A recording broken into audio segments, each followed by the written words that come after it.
जिल्हा आरोग्य अधिकारी डॉक्टर सचिन बाहेकर, जिल्हा परिषद जळगाव यांनी जिल्हा नियोजन समितीमार्फत 4 कोटी रुपयाचा निधी संबंधित यंत्रणेला औषधी खरेदीसाठी जो प्राप्त झालेला होता, त्यापैकी 2 कोटी 80 लाख रुपयाची जी खरेदी आहे ती संबंधित यंत्रणेने औषधी खरेदी केलेली आहे। पण संबंधित यंत्रणेने जी प्राथमिक आरोग्य केंद्र 78 आहेत जळगाव जिल्ह्यामध्ये आणि 442 उपकेंद्र आहेत, त्या ठिकाणी सदरची औषधे पुरवलेली आहेत। त्याच्यामध्ये पॅरासिटामॉल नावाची ही जी गोळी आहे 500 mgची, ही गोळी याच्यामध्ये जे डाग आहेत ही औषध भांडार कक्षामध्ये प्राप्त झाली। त्याच वेळेस सदरच्या औषधींमध्ये पांढऱ्या गोळीवर ही पिवळी आणि लाल काळ्या रंगाची याच्यावर ठिपक्या असल्याकारणाने सदरची ही जी गोळी आहे ही संबंधित यंत्रणेने परत मागवली। त्याच्यामध्ये तक्रार झाली, संबंधित यंत्रणेने तक्रार केली, मी त्या बाबतीत संबंधित यंत्रणेला चौकशी केली।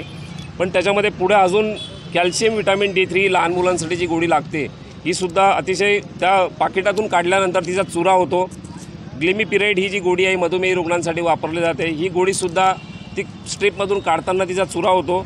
आणि डायसायक्लोमाइन हायड्रोक्लोराइड ही जी गोळी आहे हिचासुद्धा त्यात चुरा होतो आणि तो चुरा जो आहे तो टॅल्कम पावडरसारखा आणि जिप्समसारखा दिसून येतो। त्याच्यामुळे सदरची औषधी ही जी आहे ही संबंधित यंत्रणेने तांत्रिक मान्यतेमध्ये जे मुद्दा उपस्थित केलेला किंवा त्यांना जे अटी घालून दिलेल्या आहेत की सदरची औषधी आपल्या औषध भांडार कक्षामध्ये प्राप्त झाल्यानंतर 48 तासाच्या आतमध्ये FDA म्हणजे अन्न औषध प्रशासन विभाग किंवा NABL प्रमाणित लॅब त्या ठिकाणून तपासणी केल्याशिवाय व त्यांचा अहवाल हा वापरण्यास योग्य आहे असा आल्याशिवाय संबंधित यंत्रणेने ती गोळी किंवा ती औषधी संबंधित विभागाला किंवा रुग्णांना वापरण्यासाठी देऊ नये असे स्पष्ट आदेश असताना यांनी सर्व आदेशाचं उल्लंघन केलेलं आहे आणि बनावट, बोगस आणि निकृष्ट दर्जाची औषधी केवळ याच्यामध्ये मोठ्या प्रमाणामध्ये कमिशनखोरी करण्यासाठी केलेला आहे अशी माझी तक्रार आहे आणि स्पष्ट आरोप आहे।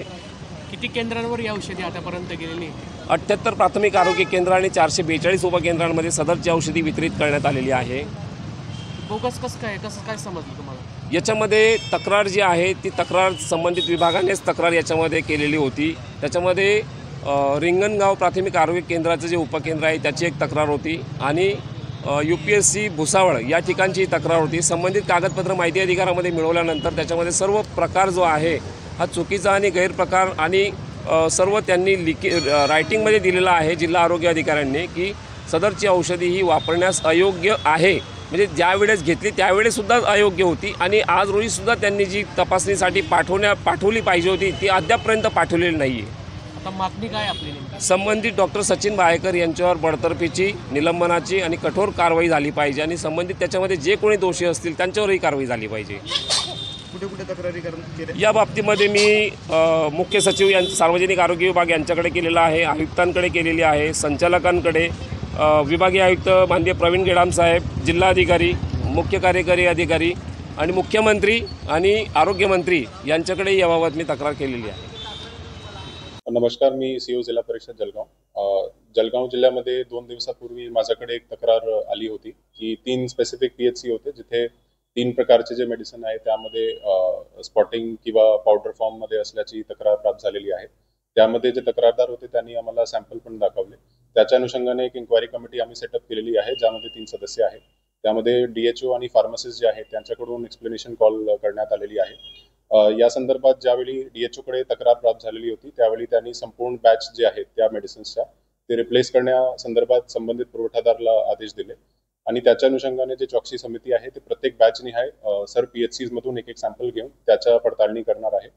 ज्या लॅब रिपोर्ट आम्हाला प्राप्त झाले होते त्या लॅबला पण आम्ही पत्र देणार आहे की त्यांनी जी टेस्टिंग केली त्यामध्ये रिपोर्ट बरोबर असल्याचा निकष काय होता आणि कोणत्या आधारे ते बरोबर आहे आणि त्याच्यासोबत संबंधित मेडिकल ऑफिसर्स जे आहेत त्यांच्याकडून पण आम्ही अहवाल मागवत आहे की मागचे 6 महिन्यामध्ये कोणतेही लाभार्थी किंवा मेडिकल ऑफिसर किंवा अधिकारी मार्फत कोणतीही तक्रार प्राप्त झाली आहे का मेडिसिन बद्दल आणि पुढे पण संबंधित विभागाला याबद्दल दक्षता घेण्याची आदेश आम्ही दिलेले आहे।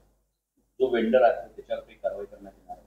त्याच्या अद्याप आम्ही पेमेंट केलेलं नाहीये। जर खरोखर प्रत्येक सॅम्पलमध्ये किंवा बॅचमध्ये असे प्रॉब्लेम आढळले तर त्याच्या अनुषंगाने दंडात्मक किंवा फौजदारी कारवाई त्यांच्यावर करण्यात येईल। 2023 पासून ही औषधी रिंगणगाव आणि भुसावळ केंद्रावर एवढे दिवस असल्यानंतर प्रशासनाच्या लक्षात नाही, संबंधित तक्रारदारांनी ज्या सॅम्पल आम्हाला दाखवले ते एक्सपायर्ड नव्हते, परंतु स्टोरेजमध्ये ते कदाचित खराब झाले असेल किंवा रिसीट च्या वेळी ते खराब झाले असेल।